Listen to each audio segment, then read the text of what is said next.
E aí, pessoal, nesse vídeo nós vamos falar sobre provas discursivas e a relação com o tipo de texto exigido pela banca. E essa questão da tipologia textual é muito importante porque, na grande maioria dos concursos, conforme a determinação do edital, se você realmente não seguir, não escrever dentro da tipologia textual, você corre um sério risco de ser desclassificado. Então, não vamos ficar demorando. Só tenho que deixar aqui o recadinho, né, para você aproveitar e se inscrever no canal, ativar o sininho das notificações e deixar o seu like aí nesse vídeo. Bora lá?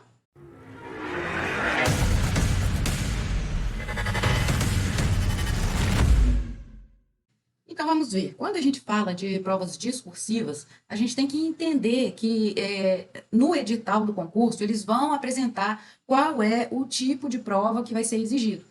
Então, sempre vão seguir o que está publicado no edital. A gente tem tipos de provas diferentes e cada um desses tipos de prova vai envolver aí um tipo de texto diferente, tá? Então, a prova discursiva, ela serve para entender a capacidade de argumentação e de expressão do candidato. Ela vai avaliar essa sua capacidade. Por isso é tão importante que a gente realmente tenha a compreensão dessa relação aí de tipo de prova com o tipo de texto que você vai ter que escrever. A tipologia textual, ela tem a ver com a estrutura do texto, né, com o objetivo do texto, qual que é o objetivo desse determinado tipo de texto. E muitas pessoas confundem, na verdade, a questão da tipologia textual com o gênero textual, tipo e gênero do texto. Então, a tipologia tem a ver com essa estrutura, tem a ver com as propriedades e as sequências linguísticas que são estabelecidas no texto. Então, nós temos alguns tipos de texto a partir dessa observação. E essa observação vai ter a ver aí com os aspectos lexicais, com o tempo verbal, com os modos e tempos verbais que são utilizados, com as relações lógicas que a gente estabelece na escrita do texto, com aspectos sintáticos e também com aspectos morfológicos. Tá? Então, a tipologia textual ela tem relação com a estrutura do texto. E, assim, de outro lado, a gente tem a questão aí dos gêneros que vão estar relacionados com uma função social do texto, com a natureza comunicativa do texto. O que significa, para ficar mais fácil aí da gente diferenciar, o que vocês podem pensar aí? Olha, nós temos vários gêneros, e os gêneros textuais, eles vão se adaptar à época. Então, sempre são criados novos, surgem novos gêneros. Por exemplo, com a evolução tecnológica, a gente tem, por exemplo, um gênero de texto que é a mensagem de texto. Então, as conversas de WhatsApp, por exemplo, que a gente usa ali aquelas mensagens curtas, que a gente abrevia, a gente faz abreviação praticamente eliminando as vogais da conversa, da escrita do texto, né? Então, isso é um novo gênero que surgiu de acordo com a evolução tecnológica. Então, os gêneros, eles têm a ver com qual é a função comunicativa. É uma mensagem rápida? Se a intenção da comunicação, se a função social da comunicação é escrever uma mensagem o quanto mais rápido possível, então a gente vai abreviar, a gente vai escrever de uma maneira mais rápida. A gente tem aí como gênero textual, por exemplo, uma receita. Então, é um gênero textual. E aí a gente tem a receita. Então, tem várias receitas que são colocadas. E ela segue um tipo ali, uma estrutura de comunicação, tendo como foco a função social daquele tipo, daquele texto. Tá? E o tipo de texto, ele não tem a ver, então, com essa função social. Mas como vai ser escrito? Por exemplo, na receita, a gente vai usar verbos geralmente no imperativo. Então, a gente tem uma estrutura aí, né, de tempo verbal, uma estrutura sintática, uma estrutura morfológica que vai ser utilizada dentro desse gênero e dentro desse tipo de texto. Então, o tipo, ele está relacionado com essa estrutura de escrita e o gênero está relacionado com a função social do texto. Ok? Então, mais uma informação aqui que é importante é que quando a gente pensa em tipo de texto, é natural que os tipos de texto se misturem dentro de um determinado texto. Então, em uma redação, a gente tem, mesmo que a redação seja ali, a tipologia determinada, é um texto argumentativo. Então, nesse caso, a estrutura majoritária do texto é argumentativa, mas a gente também tem traços de outros tipos de texto, por exemplo, se a gente vai incluir a proposta de intervenção na redação, que não é uma questão obrigatória num texto argumentativo, a proposta de intervenção não é obrigatória em textos argumentativos. Se a gente inclui a proposta de intervenção, a gente tem aí um tipo de texto que é injuntivo. Então, a gente mistura tipos de textos diferentes. Isso é natural. Os textos, eles nunca seguem só um tipo, ok? Então, vamos pensar aí na tipologia textual. Quando a gente fala de tipologia, a gente tem tipos diferentes. E aí a gente tem o texto narrativo, por exemplo, que estabelece aí uma relação de tempo, espaço, personagem, narrador e enredo. Então, a gente estrutura um determinado enredo, a gente tem uma estrutura de enredo que segue uma sequência temporal, que os acontecimentos se dão dentro de um determinado espaço, a gente tem a presença de personagens, de narrador, a gente, então, se fundamenta aí nessa estrutura de enredo. A gente tem uma sequência ali cronológica que é importante no texto narrativo. Quando a gente pensa em textos descritivos, qual que é a característica mais importante do texto descritivo? É a apresentação de características de pessoas ou de lugares, de situações, de objetos. A ideia é a criação de imagens na mente do interlocutor. Então, são apresentados muitos adjetivos, muitas metáforas, porque na hora que a gente vai ler, por exemplo, ou que a gente está ouvindo outra pessoa falar aquilo, a gente vai criando imagens na nossa mente. E a gente vai criando determinadas impressões. Então, um tipo de texto que tem muitos adjetivos, um tipo de texto que usa metáforas, estabelece comparações, porque tem essa intenção de fazer com que a gente crie imagens, que a gente crie impressões a respeito do que tá sendo dito. A gente tem um tipo de texto injuntivo, né, que também é chamado de texto instrucional, e esse tipo de texto é mais voltado para dar ordens, para apresentar uma sequência de informações, mas não tem aqui nenhuma intenção de convencer o leitor, ou aqui, na verdade, o que a gente quer é apresentar um determinado tipo de informações que o leitor vai utilizar, né? O leitor vai utilizar aquelas informações com um determinado fim. Aqui nesse vídeo, não é a minha intenção entrar nas discussões de análise de discurso e ficar divagando sobre isso, não, porque a gente tem discussões teóricas a respeito dessa definição aí de tipologia textual. Então, a gente tem teóricos que consideram o texto explicativo uma tipologia à parte do texto dissertativo, a gente tem teóricos que acreditam que o texto explicativo é um tipo de texto dissertativo também. O que não é contestável aqui é que o texto argumentativo está caracterizado dentro do texto dissertativo, mas inclusive o texto expositivo também está aí dentro dessa discussão, se o texto expositivo é um texto dissertativo, se ele não é dissertativo, se é uma categorização aí à parte, mas não é a minha intenção aqui entrar nessa discussão teórica sobre essa análise aí de discursos, tá bom? Eu estou assumindo aqui que a gente tem tipos, dentro do texto dissertativo, a gente tem tipos diferentes de textos. Então, o texto argumentativo, isso é incontestável, o texto argumentativo sempre, necessariamente, ele é um texto dissertativo. O único texto que tem a intenção de convencer o outro é o texto argumentativo. Então, vamos falar desse texto argumentativo, que é a proposta das redações, um tipo de prova discursiva, né? Uma dissertação argumentativa, ela vai fazer a apresentação de uma tese, e essa tese é o ponto de vista do autor. E a gente precisa apresentar aí uma argumentação lógica, uma sequência lógica de argumentação, a gente tem que apresentar evidências, e a gente tem que ter uma conclusão também coerente com tudo o que foi apresentado, com tudo o que foi apresentado na argumentação. Em termos de estrutura de argumentos, toda a argumentação ela se fundamenta a partir de uma relação de causas e efeitos, ou causas e consequências. A dissertação expositiva, ela vai fazer uma explanação de um tema, ela não tem essa necessidade aí de defesa de posição, de posicionamento, de ponto de vista, como eu acabei de falar, e o objetivo, então, é informar e esclarecer algo sobre alguma coisa, sobre alguma situação. Esse tipo de texto expositivo ele é mais comum aí em provas discursivas da área jurídica, e aí os candidatos têm que redigir pareceres, né? Os pareceres e os laudos, eles vão ter mais essa tipologia e assumir essa tipologia mais expositiva, um laudo técnico aí entra nessa tipologia expositiva, e tudo vai ser construído a partir de uma determinada informação que foi fornecida. A ideia aqui é que a gente tenha alguns questionamentos teóricos também podem apresentar esse tipo de texto, e projetos de intervenção também tem aí uma relação, uma mistura, né, com o texto expositivo, porque num projeto de intervenção a gente vai fazer primeiro uma exposição e depois a gente entra aí mais numa tipologia injuntiva. Então, o texto expositivo vai expor alguma situação, vai expor alguma coisa, né? Pensa aí num parecer. Um parecer vai ser um texto expositivo. E aí a gente pensa, por exemplo, na redação, a gente tem um texto argumentativo, A gente, dentro dessa estrutura aí de tipo de texto, né, eu já falei, a gente tem a apresentação da tese, que é o seu ponto de vista, a gente tem que ter uma argumentação lógica, a gente tem que ser conciso, principalmente quando a gente pensa numa redação de 30 linhas, a pessoa tem que ter realmente uma capacidade de concisão, e a gente tem que apresentar a intervenção. A questão da intervenção nas redações, ela é bem, não é obrigatória, também já mencionei isso, né? Não é obrigatória a intervenção no texto argumentativo.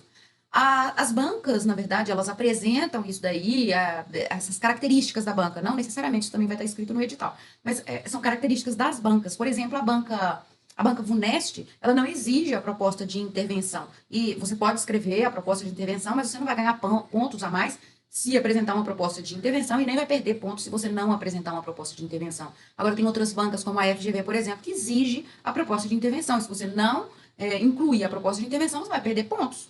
Então, isso aí é mais uma condição de características mesmo da banca, tá bom? Aqui, na estrutura de argumentação, como eu também acabei de falar, a gente vai ter uma relação aí de causa e consequência, porque isso é a base de todo argumento. A redação, então, ela vai estar fundamentada em parágrafos de introdução, um parágrafo, né, de introdução, um parágrafo ou 2 parágrafos de desenvolvimento e um parágrafo de conclusão.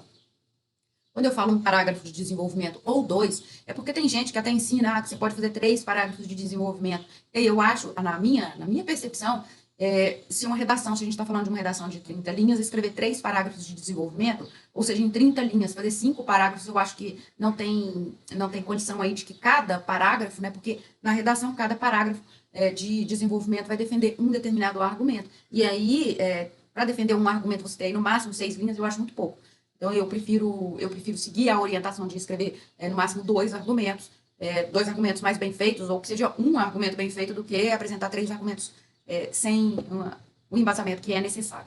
Aí a gente tem dentro do tipo de prova, né, de respostas a questionamentos teóricos, o que a gente precisa pensar? A gente tem aqui uma dissertação que pode ser determinada como expositiva ou pode ser determinada também como argumentativa. A ideia aqui é responder uma pergunta e você tem que ser muito objetivo, muito direto, muito claro para responder essa pergunta. Você vai justificar a sua resposta com um embasamento teórico, a eturia, com a teoria estudada, com a teoria que foi apontada lá no edital, que vai ser cobrada aqui na prova discursiva, e você tem que trazer esclarecimentos sobre aquilo que você está apresentando. Qual que é a estrutura desse tipo de prova? Parágrafos. Então, cada pergunta vai ser respondida em um parágrafo, ok? No estudo de caso, a gente tem aí um tipo de texto expositivo, você vai fazer, né, a análise prática, relacionando sempre com a área do concurso, isso é óbvio. Vai exigir de você também uma interpretação, e você tem que justificar sua resposta. Esse tipo de prova discursiva também costuma cobrar aí uma proposta de solução, que vai entrar e misturar um pouco o texto injuntivo. E você precisa também apresentar conclusões muito claras relacionadas com o caso. Então, se a gente tem aí um tipo de prova de estudo de caso, a gente faz a análise desse caso hipotético aí que foi apresentado, a gente apresenta justificativas, a gente traz soluções, mas a gente tem que finalizar relacionando com o caso. Não adianta trazer toda a teoria e finalizar o seu estudo de caso sem relacionar com o caso em si. Tá? Então, tem que manter os olhos o tempo todo ali naquele caso que foi apresentado.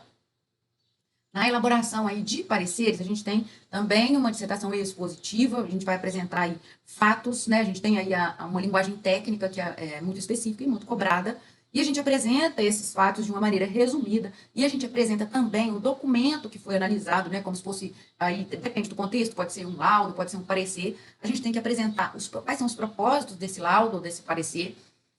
A gente apresenta também, sabe, quais são os problemas que são abordados ali naquele contexto, quais problemas serão abordados ali naquele contexto, quais são os métodos de análise, quais são os detalhes técnicos que foram avaliados ali no parecer, que serão avaliados no parecer. E aí você escreve isso inicialmente, depois você tem que detalhar todas as coisas que você apresentou, né?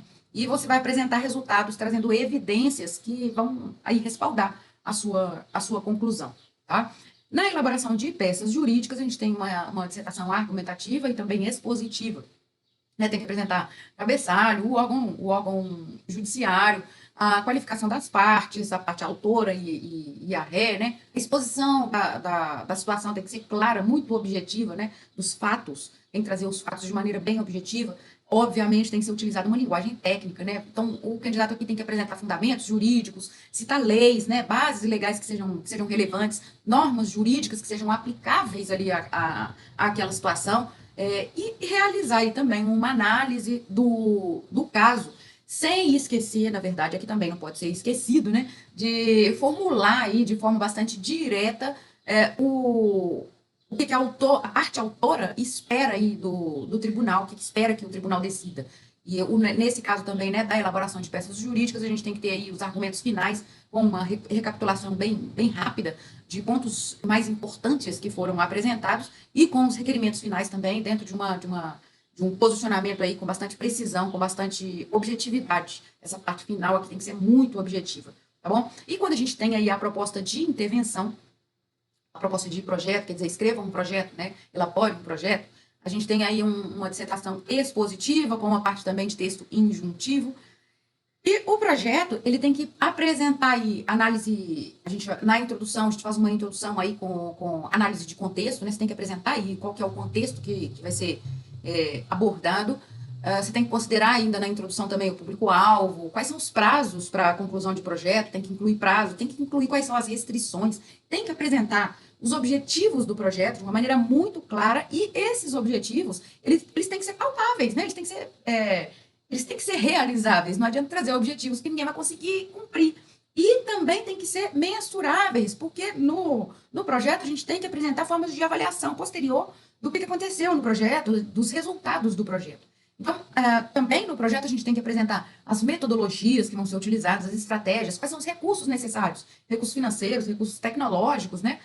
E a avaliação. E aí, na avaliação, a gente apresenta nesse projeto quais são os indicadores do desempenho do projeto, né? A gente tem que apresentar aqui como que a gente vai, depois que o projeto for finalizado, ou no decorrer do projeto, como que a gente vai avaliar os resultados desse projeto, quais são os indicadores que vão ser utilizados nessa avaliação. A gente termina o projeto fazendo considerações éticas, apresentando também alguma questão aí de relações de sustentabilidade do projeto e faz uma conclusão, obviamente, relacionando tudo o que foi apresentado no decorrer do projeto. Então, esses são os tipos de provas, e aqui a minha intenção era apresentar o tipo de texto com cada um desses tipos de provas, e aí tem uma estrutura básica que cada um desses tipos de provas discursivas vai exigir, e aí você vai precisar, dentro de cada um cada tipo de prova, você precisa estudar, praticar mesmo a sua escrita a partir dessas determinações do que é cada parte, tomando cuidado, obviamente, para não fugir do tema, né? Não fugir do tipo de texto que está sendo pedido, para não correr o risco de ser desclassificado na prova discursiva, né? Todo mundo sabe, quem estuda para concurso, quem está se preparando para concurso, sabe que a prova discursiva ela é uma pedra mesmo no sapato, e ela é responsável pela eliminação de uma quantidade muito grande de candidatos, né? A língua portuguesa e as provas discursivas, incluindo aí a parte gramatical, a prova objetiva e a prova discursiva, ela é responsável por cerca de mais de 70% da eliminação nos concursos. Isso é uma maioria. E a prova discursiva ela precisa ser praticada. A maioria dos candidatos deixa a prova discursiva para depois. Já ouvi muita gente falando assim, eu passei esse tempo todo, chega uma semana ou 15 dias antes da prova. É porque eu fiquei focando e reservei esses últimos 15 dias para estudar para a prova discursiva. Não adianta, gente, não adianta. 15 dias, em 15 dias não dá tempo mesmo de se preparar adequadamente para a prova discursiva, tá bom? Minha prova vai ser da área jurídica, então você já sabe que você tem que ir praticando as peças jurídicas, ou os laudos, ou os pareceres, depende do cargo que você está buscando. Não, vou fazer um concurso para professor. Não necessariamente as provas para professores vão cobrar redação, tem muitos concursos que não cobram prova discursiva, mas para provas de professor, que tipo de prova discursiva que é cobrada? É cobrada a redação, na maioria das vezes, pode ser cobrada a elaboração de projeto, pode ser, então você vai se preparar para aquilo. e já comece a se preparar. Então, em termos de redação, eu sempre digo, olha, é necessário escrever pelo menos 2 redações por semana, sabe? Ter o acompanhamento de alguém aí para te dar um feedback de como que você está escrevendo. São coisas que são muito importantes se você quer realmente estar preparado para a sua prova discursiva. Então, aqui, esse vídeo, nesse vídeo, meu objetivo era realmente apresentar a relação de tipo de texto, e em todos os concursos, na maioria das vezes, as bancas elas deixam uma quantidade de pontos que vai ser dada para o seu cumprimento do tipo de texto exigido. Não pode esquecer isso, esquecer qual é a função de cada tipo de texto, esquecer, você não pode ignorar, na verdade, que você tem que seguir essa estrutura de texto. Em muitos concursos, é a pena de ser desclassificado se você de ficar com 0 na prova, ser desclassificado se você fugir dessa tipologia textual, ok? Espero que esse vídeo tenha ajudado, e se ajudou você de alguma forma, deixe seu like, curta e compartilhe esse vídeo, ok? Para que ele chegue a mais pessoas possível. Até mais!